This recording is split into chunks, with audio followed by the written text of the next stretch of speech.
All right, Dr. Hess, take it away. Okay. Good afternoon, all.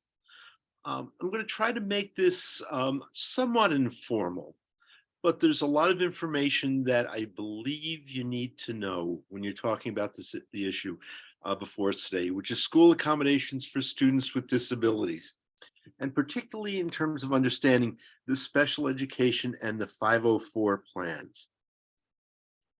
Now, we will be talking about testing accommodations, obviously.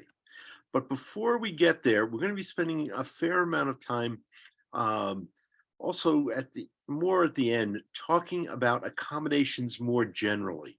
And I think that's really important. The other part of this presentation, and I is really a goal, is I want to make you familiar with the differences between special education and 504 accommodations. They've been around a long time. Sometimes we kind of think of them as one thing. They are not. They are truly independent and really quite different, and particularly different in terms of who qualifies for what types of services. So moving on, understanding the roles of the special education and 504 designations. Remember here, these are two separate portals which are given to us by federal laws. Special education has been around since the mid-1970s. The original law was the Public Law 94-142. Now in the Individuals with Disabilities Education Improvement Act. This is a law that we are fairly familiar with over the last 50 years or so, but it's also one that has some very clear restrictions in terms of eligibility. The 504 accommodations, also a law, the Rehabilitation Act in 1973 and the ADA in 1990, is a separate set of laws with a separate set of languages that if you're requesting 504 accommodations, you need to understand that language to determine both eligibility and to understand what type of accommodations could be made available. Okay, next, please. So I mentioned a moment ago about talking about eligibility. So for special education, meeting the criteria for one or more disability conditions which are listed in the law. New York State has 13 separate conditions, and these include learning disability, other health impaired, autism, and multiply handicapped. For 504 accommodations, disability here means that the individual has a physical or mental impairment that substantially impacts one or more life activities or functions. There's no list of handicapping conditions here. It's determined that someone has a disability with a physical or mental impairment that substantially impacts one or more life activities or functions. And this is the really key and operative term for the 504 accommodations. Now, the difficult part is neither of these doorways equate exactly with any medical or psychiatric diagnoses. So, for example, if you have diabetes, that does not qualify you either for special education or 504 accommodations. Depending upon how severe your diabetes is, it may generally qualify you for either, and that would fall under like other health impaired. The special education law does have traumatic brain injury, which is probably closest to a medical diagnostic category, but it doesn't have epilepsy. So then we're looking to see what maybe caused the epilepsy. If it was by a traumatic brain injury, well, then we've got a category. If not, then we may be looking for another category such as other health impaired.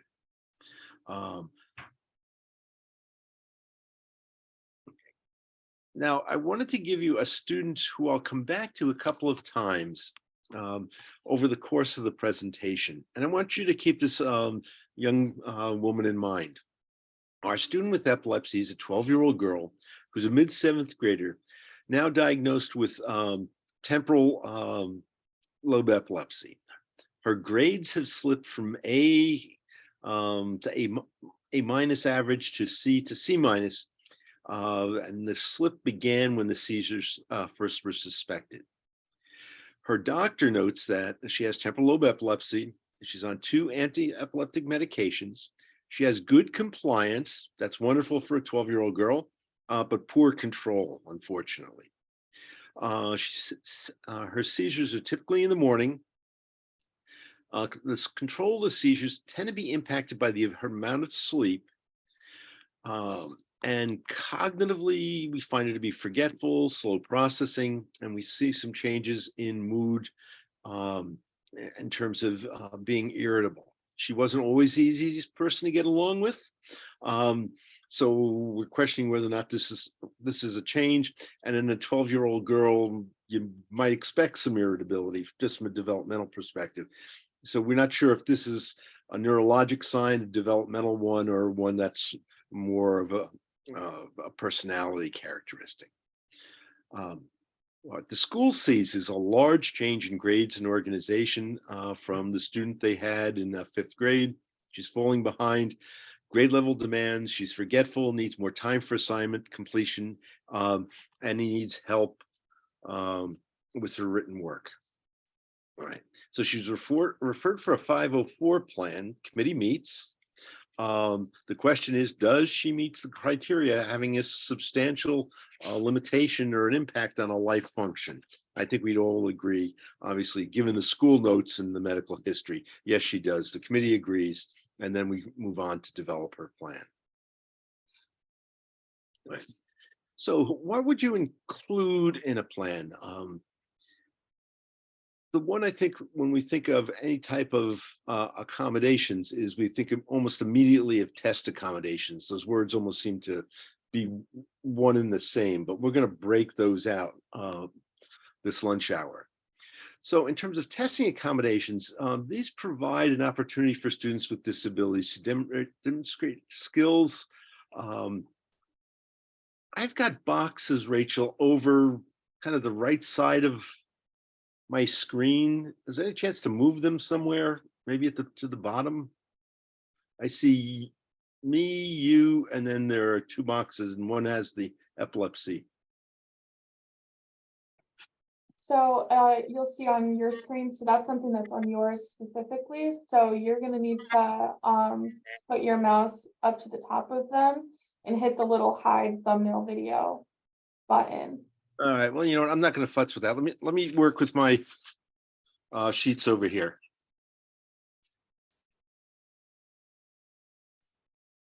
Okay. So testing accommodations provide an opportunity for students with disabilities to demonstrate skills and attainment of knowledge without being limited or unfairly restricted due to the effects of a disability. All right. So what we're trying to do here is to have them demonstrate the skills they have or their attainment of knowledge without impacting of that disability. Okay. Next.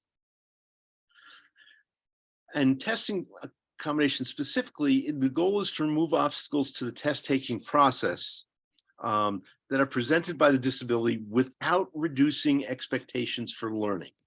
Last 4 words, critically important here, without reducing expectations for learning. So you're going to ask the student to do everything that everyone else is doing on that test, but you're going to change some of the parameters of the testing condition. The immediate example that we think of might have some flexibility in scheduling or timing for that student. For our student who typically has seizures in the morning, maybe she should be tested, particularly on larger tests, in the afternoon. All right. You might be looking flexibility in setting in terms of a smaller setting, a change in method of presentation in some format, or change in a method of response. Change in method of response might be having the student dictate, take some notes and then dictate a response either into a tape recorder or audio system, or to a staff member who would then record her response. Now, In contrast, testing modifications are somewhat different. Sometimes we use these words synonymously. They're not. It really means something quite different. So testing modifications, these are changes made to the testing process or content assessment that may change by lowering or reducing learning expectations. So let's say we have a student and we want them to be able to state the names of 3 founding fathers and maybe give us one fact about each of them, right? If you go from this type of short answer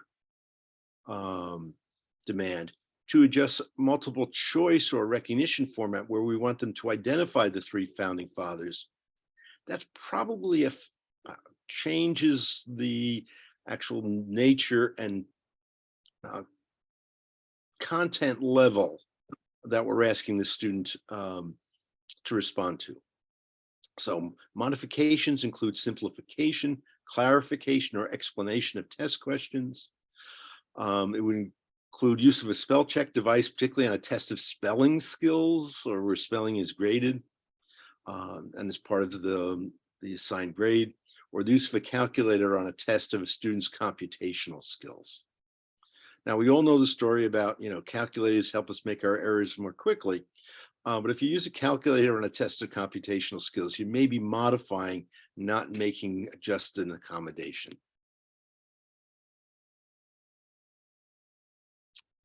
Now, when are testing accommodations allowed?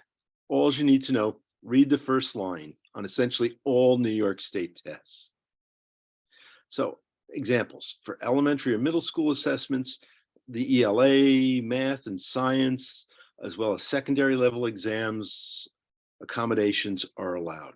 It's allowed on the secondary level exams for regents or the alternatives to English language proficiency. It's also allowed on all classroom tests and exams at all levels. For districts who are using computer-based testing, the CBT tests, certainly accommodations are allowed there, but they must be included in the student's IEP or 504 plan. And you're hoping that they are as well, particularly when you're talking about ELAs or math to science tests or regents. These aren't things that you can just say, oh, the student should have access to this. There really is a process that's involved. And one of the things I think it's important to do is when you're designing accommodations, particularly for a student who may be having some difficulties, check with the school principal or the testing coordinator regarding the regulations and the guidelines.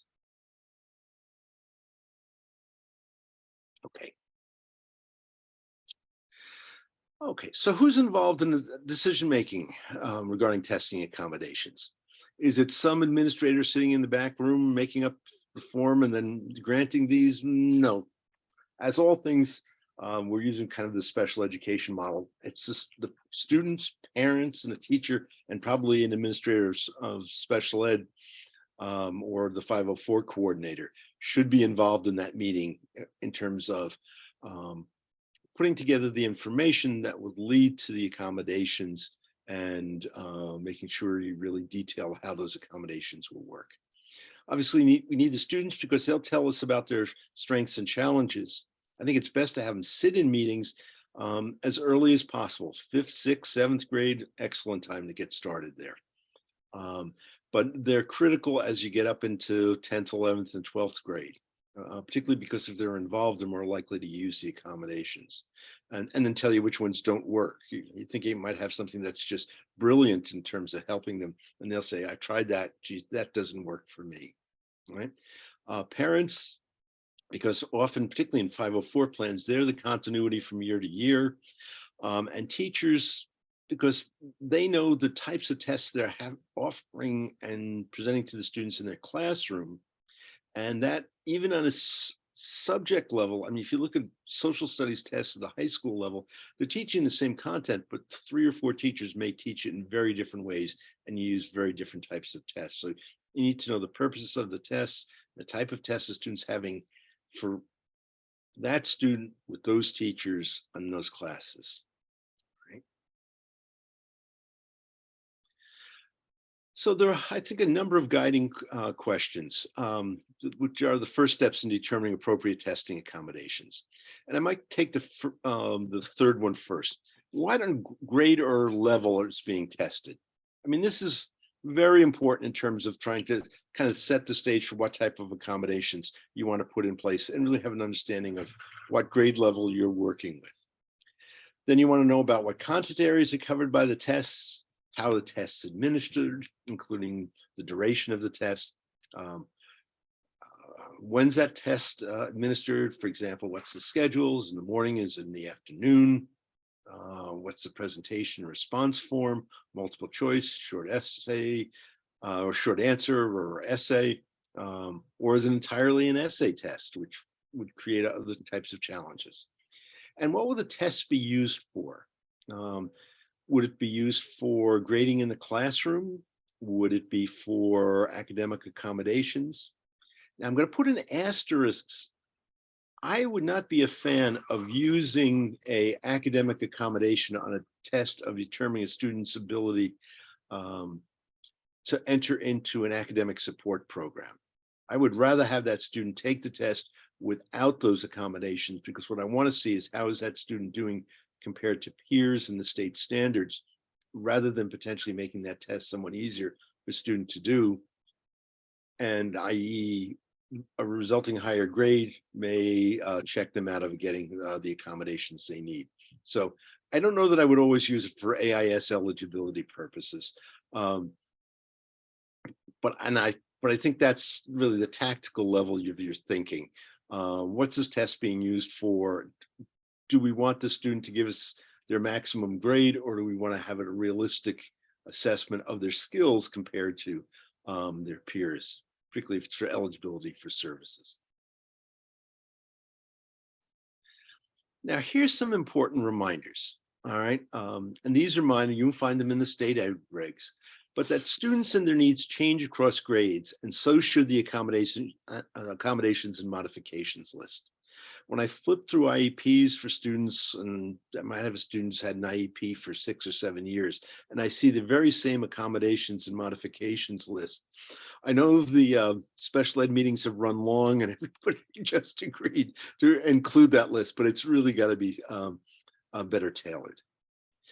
Specific testing accommodations in the IEP or 504 should be used consistently. I wouldn't say must, but closer to must rather than just a, yeah, it'd be nice if they use them consistently. They should be used consistently by the student, particularly at the high school level. And part of the reason for that is if they're using their accommodations successfully at the high school level, that makes them eligible for using accommodations like on the SATs. If they're not using them consistently, at least an eyebrow will be raised by the SAT reviewers when their application is submitted to get SAT accommodations. Just so you know, there is no allowance for testing accommodations just for Regents or SATs. None. And the reason for that is that if a student does not need accommodations in their general work, then why would you provide that on the Regents or SATs unless you're trying to get them to have inflated grades?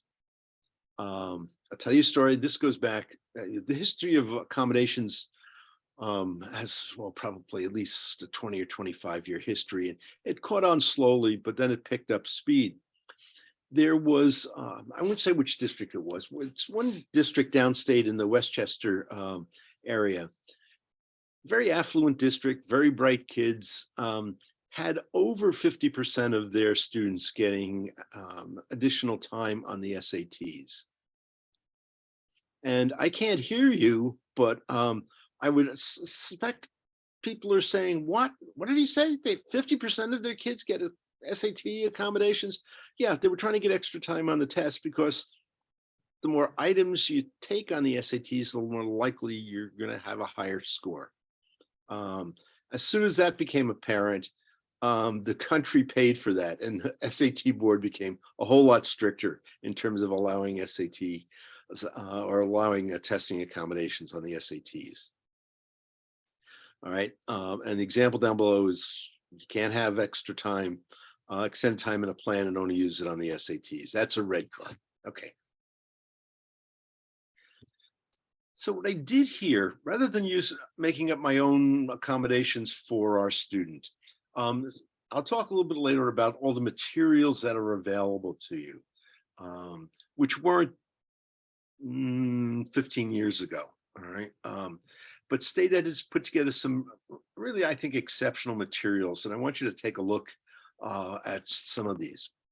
These are sample testing accommodations. And State Ed has written this up, and it's a fairly typical picture of exams. So they've included a couple of extra things. They've included and noted that these testing accommodations should be used in the student's education program, and the administration of district-wide assessments of student achievement, as well as on the state assessment. So that's right at the top. And they're recommending 6 different testing accommodations for this particular student. So that they have extended time on tests, they have use of a scribe. If you're using a scribe, you usually need to be in a separate setting. Those usually are paired together. As well as if you have your test read, you probably need to be in a separate setting. And also the student may have some fatigue, so student gets a break for tests longer than 40 minutes in length, and it specifies how much time, a 10-minute break every 40 minutes. And that for longer tests, say the Regents, tests with standard time greater than 2 hours in length, so the student is able to have that test administered over multiple days. I would just note, if you're talking about Regents exams and administration over multiple days, talk to your district administrators about how that will be managed. Most students can finish the Regents exam and SAT. So I can think of a young woman who had a concussion injury and processed and read very slowly. Actually used 4.5 hours. It was exhausted at the end of the testing, but wanted to do it all in one day. And it also, when you've got alternate days, you've got to protect the security of the parts the student has done, so they can't go back and then the next day and check or change answers that they gave on the first one. So there's some technical things that need to be included in that process. All right. When you're talking about extended time, you're talking about the types of tests. For tests requiring extended written essay responses, and the student got actually double time there. The scribing would be used with recycling with a recording device. And the separate setting should be the small group and in a quiet area. And the tests read can be read by someone else, or it could be provided by text-to-speech software. All right. So, and this may be a device that the student is using in terms of reading some of his academic works as well. So you get the sense of both the testing accommodation specified, it's for what particular condition, and you have the recommended implementation recommendations. So you're really drilling down a particular accommodation in terms of the what, where, and hows of providing that accommodation. Now, I love this little sheet, all right, which really talks about a number of tips for people administering testing accommodations and writing up the individual plans. I'm just going to point out about 6 of them for you, all right? So taking the odd numbered ones initially, it's probably worthwhile for you to read all of these, but I think these are some of the best. Number 1, do make accommodations decisions based on individual needs. Don't make accommodation decisions based on whatever is easiest to do. For example, just let's give them preferential seating. Number 3, do be certain to document instructional and assessment accommodations in the IEP or 504 plan. And you don't use an accommodation that has not been documented in the IEP or 504 plan. Number 5, do be specific about where, when, who, and how of the providing of accommodations.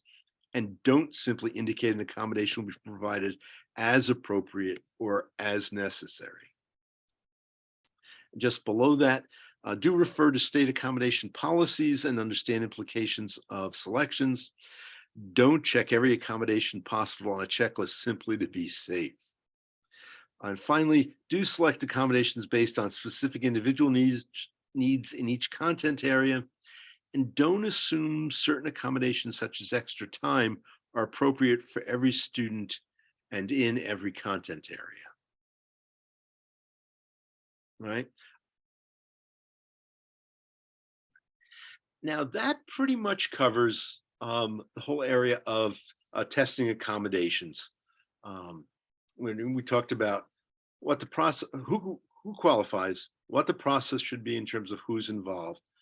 How do we write these so we're very specific about particular accommodations, and what are the do's and don'ts, right? So we can talk more about those in the Q&A, but I want to switch here briefly and jump to several other topics about accommodations. And this is about school accommodations more broadly. Let's go back to our 12-year-old young lady. Now remember, she's a 7th grader with temporal lobe epilepsy, typically seizures in the morning, triggered by poor sleep and possibly bright lights. In her district, now that she's in middle school, she no longer gets picked up at her house by the school bus. She has to walk to a neighborhood bus stop, which is about 500 yards from her house. Not exceptionally far, but the neighborhood does not have sidewalks. For example, where I live, it doesn't. And she has to walk in the street, and it's a 7 a.m. pickup. And you know, it's often dark at this time of year at 7 a.m. in the morning, right? One of the things the parents could do could request through the committee, be it the special ed or the 504, a change in her pickup from a neighborhood stop to the end of her driveway for safety reasons, given her seizure triggers. If she's walking in the street and she's not fully awake, and there's a car coming, or seizures are triggered by bright lights, read headlights, you certainly got a young lady who's at risk to be very seriously injured. All right. And I think that would be a very appropriate use of a school-based accommodation to change that school bus stop. But I want you to think about, okay, that's not a testing accommodation, it's an accommodation, yes, but it's something that's be part of her plan. All right. I think the other part, developmentally, all right, we all know middle schoolers, they love to hang together. What you may want to do after you get the accommodation, just ask the transportation director if her friends who live 3 doors up and walk past her house to go to the bus stop can get on with her in her driveway as well. I think everybody would absolutely say yes. The school bus driver might be the first one to say, yeah, I'll pick up those kids too, right? And that usually makes it much more acceptable to the young lady that she's not getting on by herself. Okay. Right. Now, what happens if you have a medical issue shortly before tests or exams? All right. So think of the student athletes. You have sophomores and juniors with all sorts of regions coming up. They're playing their soccer, and some type of injury occurs, fracture of a leg or arm, particularly if it's a right arm and he's or she's right-handed, or they have a concussion, or unfortunately, they begin to have some seizures.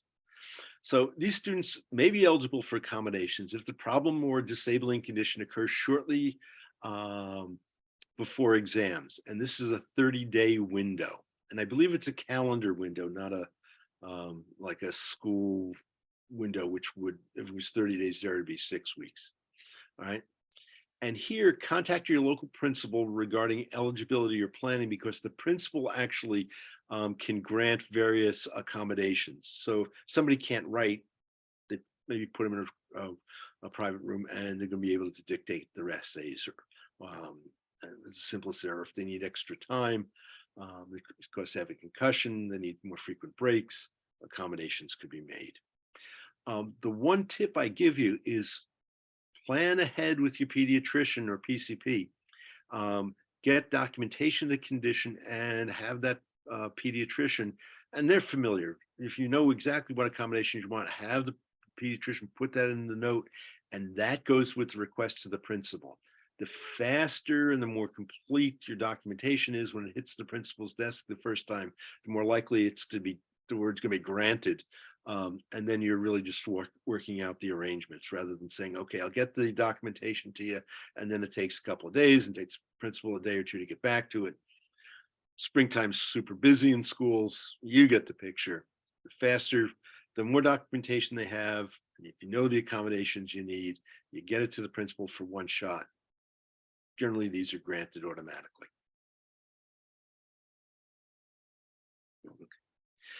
Now, I'm going to step out of the school world just to talk about the adult world right now. Keep in mind, even adults can have a reasonable accommodations at college or work. There have been, right, a number of years ago, I haven't heard as much of this lately, but a number of years ago, I can't tell you how many teachers, like at a high school level, or teachers at a middle school level would say, gee, students can't have all those accommodations up in the high school. We got to work their way out of accommodations in 7th or by 8th grade. Not true. They can have accommodations in high school. They can have accommodations in college. High school teachers are saying, oh, they can't have it in college. Yes, they can. If it's a 504 accommodation, it almost rolls directly. If it's special ed, it takes, it's a little bit more of a change of process. But adults can have reasonable accommodations in college or work. There's a book out, it's a little older now, done by Gordon and Kaiser, called Accommodations in Higher Education, if you want to know the legal background of this. One of the best websites I found is the one that's printed in blue here. This showed up as a requesting job accommodations after a brain injury and a challenge. It's a little publication by the Brain Injury Association of America. But there's a task force nationally that's been working on this disabilities and needs for accommodations, who have put out just a huge number of sheets and protocols for accommodations in the workplace, including a special section on accommodations for workers with epilepsy. For example, if they're working in a factory setting near some type of conveyor belt or other machinery, how do you protect them just in case they have a seizure and may fall? I mean, this was very well thought through. So if you're looking and you're working with adults, particularly in job accommodations, I would look at this website very seriously to see what types of things should be built in.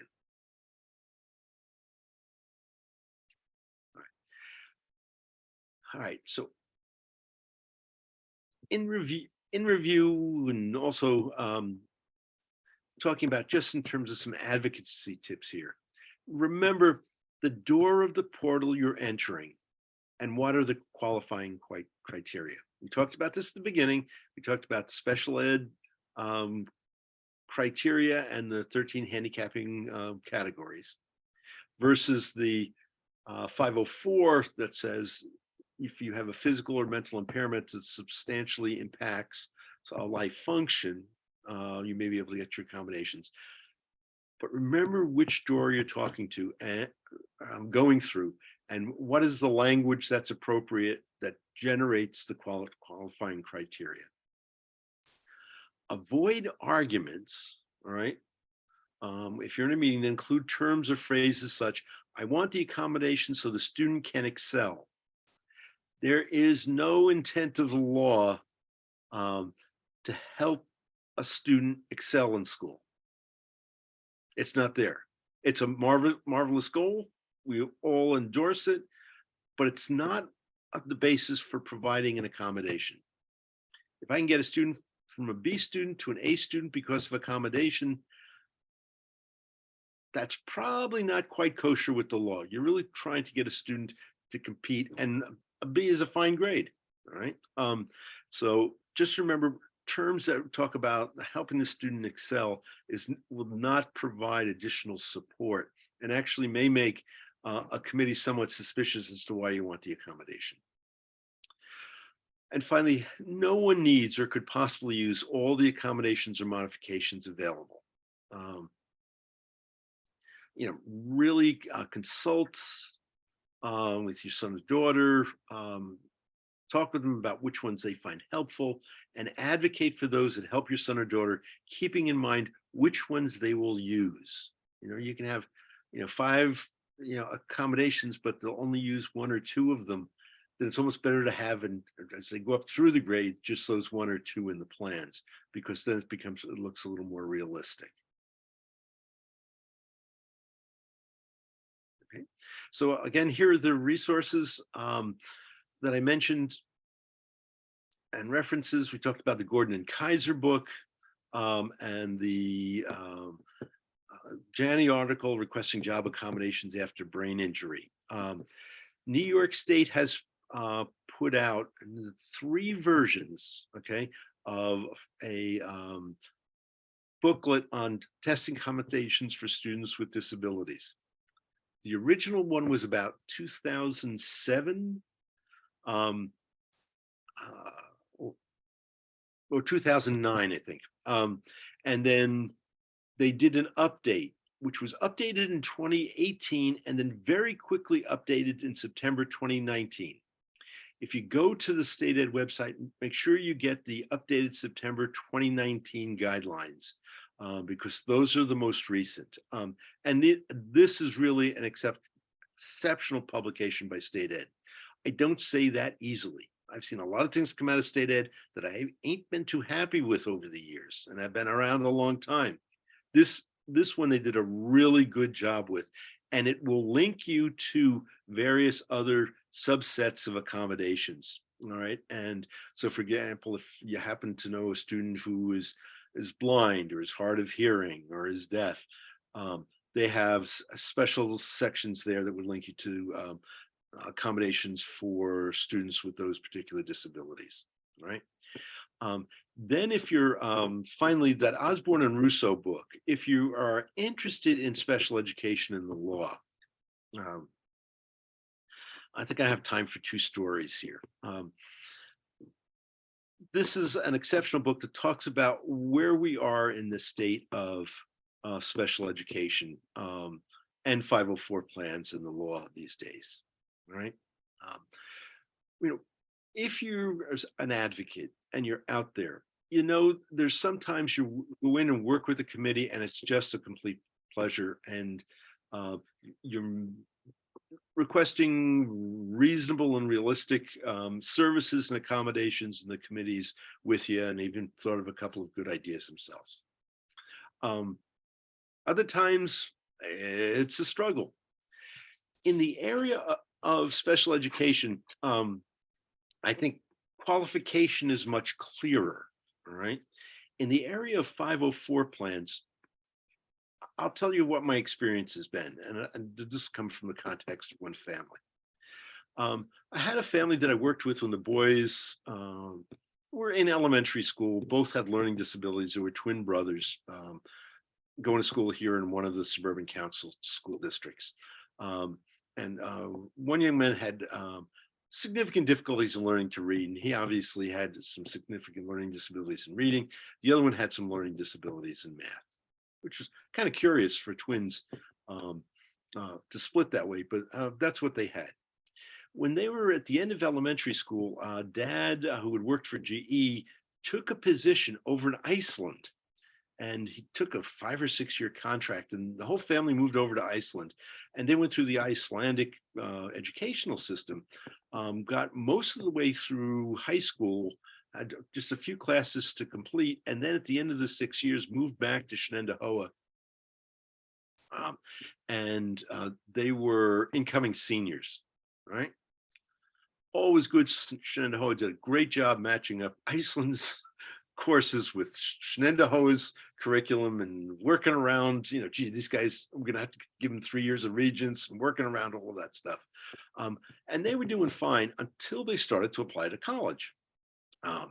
They did need some accommodations, and Schnenderho had been very accommodating, but nothing was really formalized. When they applied to college, the colleges say, well, we're going to need some documentation. We're going to need some documentation. So mom contacted me like late in the spring, early in the summer, to say we need some documentation, which to me means, oh my goodness, we got to figure out when we're going to test these guys before they leave for school. So I remember coming in. It was a beautiful Saturday, like the last Saturday in July or first one in August. So the first boy for like 3 hours for his testing from 9 to 12, and then the second one from like 1 to 4. Got the test done, reports written. They were off to college the last week in August. And one young man was going to Siena, and Siena was fabulous. They saw the history. They saw it had accommodations. He had soft accommodations in Iceland, back at Siena, back at Schnenderhoa. They said, great, we'll take care of him. Don't worry about it, doc. All's good, right? The second young man went to the University of New Hampshire, where there were challenges. All right. So I didn't hear back from them. And parents hadn't heard back from them until about the second week in September, when they were found out that the young man could have accommodations in math, but not in any of his science courses. He could have the extra time, but he couldn't have them in science. Now, I think we're all pretty familiar that math is the core strategy for most of the work you do in science. But they're going to deny accommodations in the science courses. So mom calls me, she's all upset. I said, all right, well, get me the paperwork. I want to see this. Then I called the assistant dean up there, and he was just as adamant and rigid. And I said, okay. He said, you didn't say the accommodations for science. That is what I don't remember what it was I had said. And it's probably in his related courses as needed or something. I said, okay, well, you'll need something more specific. I understand that. So we got something written up and sent back up to them. They were taking the strict construction view, right? You're going to get the accommodations as provided. All right. And as written, and nothing more, nothing less. They might have had some bad experiences, or they were just trying to tighten up their guidelines, or it was just a rather unusual response, particularly in the light of what we got from Siena. But it's not uncommon, and that strict construction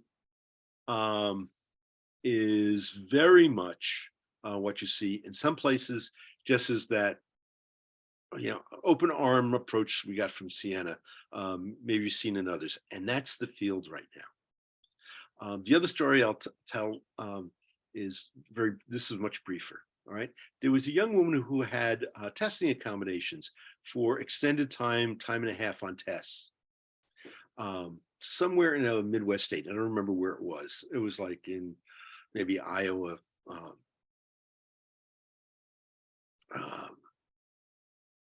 I think it was Ohio. And she comes into our high school class and promptly falls asleep during the test. Sleeps throughout the test, despite the teacher several times, nudging her, seeing if she wants to respond. At some point, she does a little bit on the test, and then the test period is over. The teacher refuses to give her the extra time because she wasn't attentive during the test period itself. Right? Now, I don't know how you feel about that. I've got mixed reactions to it. All right. Somehow this incident blew up. I don't know what test this was, but it's interesting. Or this was a contentious situation, and this was just the tip of the iceberg. But this wound up getting into the courts and went all the way up to the district court level. And actually, the district court wound up siding with the parents. All right. I'm sorry, wound up siding with the district, saying the teacher was correct in not providing additional time when the student hadn't used the basic time that was available for the test. So this is an area that can be contentious in terms of litigation. So be careful out there. If you're administering or granting and providing testing accommodations, be smart. It is an area of some litigation, but it's also an area where I think it's a pretty unsettled time in this whole area of accommodations. It's not quite as clear cut, particularly in the 504, than other places. For example, in contrast to the special education law. Okay, that's it, folks. Let's turn it over to a quick Q&A. So anybody can feel free, if you have any questions, either drop them in the chat or you can unmute yourself and feel free to ask. It doesn't look like there's currently anything in the chat, but please feel free. Following that great presentation, thank you so much, Dr. Hess. I was happy to do. We have no questions. Oh my goodness.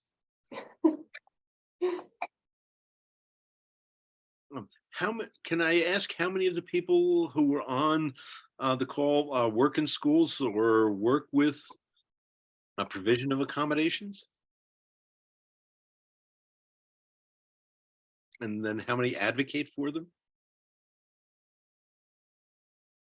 Yeah, so if anybody that's still on wants to drop their role in the chat, that would be great.